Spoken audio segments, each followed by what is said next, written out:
Hello YouTube, I'm Whitesushi. I've been reading forums, Reddit, Discord, over on my Twitch stream that a lot of people don't really know how to allocate ascensions, which is why I have decided to make a bit of a guide here on YouTube as well as my Google spreadsheet, which I'll show you guys right about now. So if you look at this spreadsheet I have right here, I have an Ascensions tab for my spreadsheet. If you guys don't already know about this, check out the link down the description below. There are a lot of useful tabs that you guys could use. But for this video, I'm gonna be showing you guys this particular spreadsheet here. So basically, what you do is just key in your ascensions. Say you have 600 ascensions, and then on the left it will show you which stats you want to max first for the different trees as well as for the different builds you are trying to go for and which you are able to max pretty much. As well as for the bottom right, we have an Ascensions breakpoint.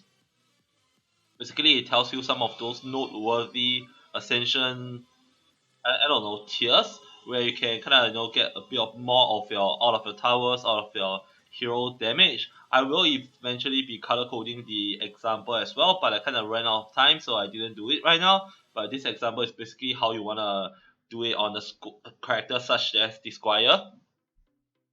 Alright, so going back to my video here, I'm using a squire for the example simply because you can build a squire for hero damage, for ability power, for walls, and for towers. So without further ado, let's just get down to the main thing I want to talk about for this video. So firstly, you guys gotta know that when building ascensions, there's only a total of so many paths you can go. Firstly, you can build your character for hero damage. Secondly, you can build your character for ability power. Thirdly, you can build a character for being a waller. Of course, some characters don't have walls, so this is not very applicable. And lastly, you can just outright build them for as a tower builder, getting stats on your towers and stuff. Something interesting to note about this whole guide is that you might find yourself wanting to make multiple characters of like the same character just to have one of them maybe do hero damage, the other one do ability power, and the last one be a builder. So this is something I would like you guys to take note of. And one important thing is that past a certain ascension, which is shown in my Google spreadsheet with the ascension breakpoints, hybrid builds become viable and you no longer need multiple characters for all the different roles that we'll be covering in this video. Alright, so I'm gonna show you guys these ascensions right now. Actually, I have some points here. By the way, I'm gonna be wasting a lot of defender medals just for this video, but you guys seems to not know how to allocate points for ascensions, so it's fine. I'm just doing this for you guys. And I believe I have some points here, so I'm just gonna reset it real quickly. Alright, so we're gonna go into our first build, which is the hero damage build, and immediately you guys can see that. Oh, they just added 1 point by accident. Oh god, for fuck's sake, man. Alright, so for the offense tree, we want to go for skill utility first, followed by hero damage as well as hero health. So what I mean by skill utility is that for certain builds, there is a utility skill that kind of works well with the build, which you guys want to look into. So for example, for the hero damage squire, we rely a lot on provoke, which is why we want to max provoke duration first. So for example, right now I have 60 points. I have 60 ascension levels. So on each tree, I will have 20 points to allocate. So firstly, I would like to allocate it into my provoke duration. If I'm building for a hero damage squire, guys, this is for hero damage. And as you guys can see on the defense tree, it's not relevant because if you're going hero damage, you don't really need to have defense stuff. So what we usually do is that we'll double up the hero damage character as a waller as well, for the case of a squire. So we're gonna add 20 points inside the walls. I know I added some points accidentally, which is why I didn't really like the whole interface, but it's okay. You guys get what I mean? And lastly, for the last 20 points, I'll be going into hero critical chance. Something interesting to know is that hero crit chance actually helps hero damage as well as skill damage. So as long as you're building a damage per second character, you will always want to get hero crit chance. So right now, as you guys can see, I've allocated actually on the top left here, 20 points on each tree. The 1 point extra is just basically misclicks, happens all the time. But anyway, now if I say I have about what's the next number? And let's say I have right now I have 60 ascensions, right? We assume we have 60. So let's go to 120. What if I have 120 ascensions? That basically means I have an additional 20 points to spend on each tree, and then based on this guide, it's telling me to add hero damage, which is good. So I'm gonna add another 20 points into hero damage, as you guys can see here. I'm doing right now. And then on the defense tree, once again, it doesn't really matter. So I'm just gonna go for blockade health. And then lastly on the utility tree, I'm gonna get movement speed because if you wanna do damage, you wanna be able to react to enemies fast, which is why movement speed is so important. In fact, sometimes I'll even get movement speed first before defense crit damage for a builder, but we'll get into that later on. Alright, so this is for 120 ascensions total because it's 40 in each tree. Assuming I have now 240 ascensions, guys. 240 ascensions. So right now I have 40 additional points to spend on each tree. What I do is all I do is just get more points into hero damage. Yeah, went overboard there. It's okay. But you guys get the point. Just add your war health, you know, to maybe 80 each, and then pump the rest of your points into hero crit damage. This guy. Alright, so now that's actually 240 ascensions. That's correct. So basically, you guys get the idea. Add your utility skill first, followed by hero damage, and then if you have like abundance of points, which I do have right now, I'll show you guys how I actually max this out as a hero damage character. So I want to max out my hero damage, of course. Sorry about the alarm. So I want to max out my hero damage, of course. So I'm gonna just do that. Then for this tree, I'm gonna add the points into my wars. And then once my wars are maxed, I'm gonna be adding my defense speed. Because wars could use speed, but they don't really benefit too much from speed unless you're using this shard called sharpened spikes, which most of you only are gonna get it like sometime later on. Like it's from Kel 6, so it's not really relevant if you're just building a waller. And then you're gonna max hero crit damage as well. So if you guys look at the top left there, I've actually 160 points in each tree, and this is the only one that's not maxed. So we'll need roughly about 180 points in each tree for for like a maximized hero damage character. But of course, if you have more points, I'm gonna show you guys what you're gonna max next. You're gonna max hero health for offense tree. This doesn't really matter. Just go for the other wall if you want to. So you're gonna do something like this. And then on the last tree, you wanna add your shield block power. Because you're doing hero damage, shield block is not very relevant here. It's okay if you don't get it now. But shield block is good if you are doing AP. I'll tell you guys a bit about that later on. Then you can just max your ability mana, basically just deck out your character. And once all these are pretty much max, you have like more points or something, just throw into whatever you want. Because at this point, you're just going hybrid, doesn't really matter what points you add into. You will eventually max out everything. Where you have like as much sessions as I do. But anyway, let's reset it. And we're gonna move on to show you guys hero ability power. Alright, so for the Squire for hero ability power, Squires do not really have a utility skill for ability power builds because all they do is like sword beam and then just hold right click for unholy fire.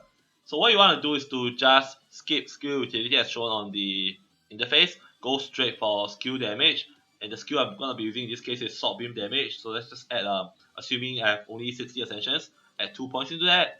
Same thing for the middle, go for war health since you don't really need any towers. You're doing a damage character. And then on your last tree, you're gonna add points into hero crit chance as usual because critical chance as well as critical damage scales with ability damage as well. And then I'm gonna just allocate the rest of my points. Just show you guys. Gonna max sword beam damage first, max my movement speed as I did just now, and then max my hero crit damage. So one thing you guys are gonna realize about this build immediately is that for hero damage as well as a hero ability power, it's actually very similar. It's actually really similar, almost mirroring each other. The thing to take note of is that you're gonna add your whatever's utility skill first if you're going for the build. So most ability power squires they run sword beam instead of seismic slam. But of course, if you're gonna build like seismic slam, max this first and then max the damage. Basically, that's how skill utilities work. And hero damage is basically just the opposite. Instead of maxing ability damage, you max your hero damage. Eventually, once your ability damage is maxed out, you want to pump the rest of your stats into your hero health. And then as usual, this defense tree doesn't matter. Just max it into blockade health and stuff. Cause if you have enough Ascensions, you will eventually be able to max everything. And then you add your shield block power, ability mana, and then whatever else you want to add, it's really up to you to be honest. But anyway, one interesting to know about Squire is that Squires have this shield block power, which I would recommend maxing right after Hero Crit Chance. So you go something like Hero Crit Chance, then shield block power, and then last but not least Hero Crit Damage, because this thing takes a lot of points to add. Or maybe Crit Chance, shield block power, and movement speed, and then Crit Damage. So that's basically the gist of it. Moving on, we do not actually have a category for wallers because as I shown you guys, if you're building a waller, you can kind of just double the waller up as a character damage, just do damage with him. So there's no point to show you guys a walling build because you're just adding points into this. And I've already shown you like 2 of those DPS builds, so we're just gonna go into a builder build right now. Alright, gonna reset it again. So firstly, as a builder, your offense tree does not matter unless you're going hybrid eventually. But what I would recommend you to do is to get utility skills just in case and get health. In case you are forced to like repair while you are on the builder, if you're forced to kind of repair stuff on the builder, you wanna add your hero health so you don't die during the wave, get nuked by some mob and just lose 10 seconds of uptime. So for your builder, what's important is this tree in the middle, this defense tree.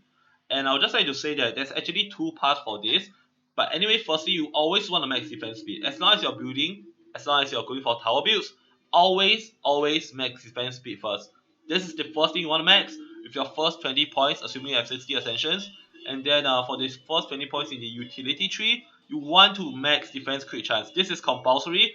Max this first. If you're going a builder and you have 60 ascensions, definitely this. There's no two ways about it. And I'll just be moving on to other. So let's say I want to build my squire for cannonball damage. Alright. So it's very easy. Just add all the points you get in defense onto the tower you want to use. So in this case I want cannonball. For maxing this cannonball damage, you will have about points to add into your utility tree, which you will be using to max the range gambit. As you guys can see right here, the range gambit actually has a bit of a downside, and it takes away defense power from your tower, which is alright because it is offset by the defense power you gain from adding the cannonball tower damage. So you are basically just getting free range. You're just getting free range by maxing this, and then for about 50 points worth of cannonball tower damage. That's basically what it means. Keep them in pace. And you guys can see I actually have a bit more points here. I have 160 points invested in defense before I can max the cannonball tower damage. And I actually have a bit more points to max. So what you do is just throw the rest of your points into defense crit damage, something like this. So right now it's kind of even if you guys can see on the top left. So you have about 90 points into defense crit damage, no worries. And as you get more ascensions, you're gonna be wanting to add more points into defense crit damage to max this first on your utility tree. Some people opt to get movement speed first, which is something I like to do. Even if it's on a builder, I get to get movement speed as well before defense crit damage. But to be honest, that is just a preference thing. So you just want to max this afterwards. So what's interesting is the defense tree. What's really interesting is about the defense tree. As you guys can see right now, I'm behind on points in defense tree compared to my utility tree, and this 70 points difference is really up to you whether you wanna eventually go for a hybrid character or you wanna just stick to one tower because it's very obvious if you wanna just stick to one tower and make cannonballs super good on this character, dump all the points into cannonball health and that's gonna take you about 900 ascensions, 300 points. Or if you're eventually gonna opt for a fully hybrid character, a character that kind of specializes in all the towers, what you want to do is that you want to throw points into blockade health, and then you want to maybe throw points into ballista damage, so you have and not have points in the cannonball health, and then you just add max this, max maybe training dummy health. Because to be completely honest, defense health is not very relevant. It does not help your damage output. Most of the time, you do not really want it. Like you're gonna go for hybrid eventually. you're not gonna want it. But at the end of the day, it's just pretty much up to a personal preference what you want to do. I'll show you guys my Squire right here. Squire I always use for all my games. As you guys can see how I have set the points is that I have my Cannonball max. I am going for a full hybrid build, which is why I actually max my walls as well. So this guy can build cannons, this guy can build walls, this guy can even build ballistas because ballista damage is maxed as well. And I did not even add health, I didn't even bother. And right now I don't have enough points, but I will be investing all of them into training dummy health, basically. And it's really up to you guys whether you want the character to specialize or diversify. I just choose to specialize because it's a bit more convenient, I guess. And you kind of need to have more character slots if you want to diversify. Like you need to have character slots if you actually kind of want to. You need to have like a ton of character slots if you want to make multiple characters to do like different roles for you, which I do have a lot of. I just don't use them. But yeah, I've come to the end of the video. Once again, hope you guys enjoyed the content. Like this video, subscribe to my YouTube channel, as well as check out my Twitch channel, which will be linked down in the description below. If you guys have any questions about Ascensions, feel free to ask me either in the comments or over at my Discord, my Twitch channel. And until next time, next video or next live stream, I'll see you guys then.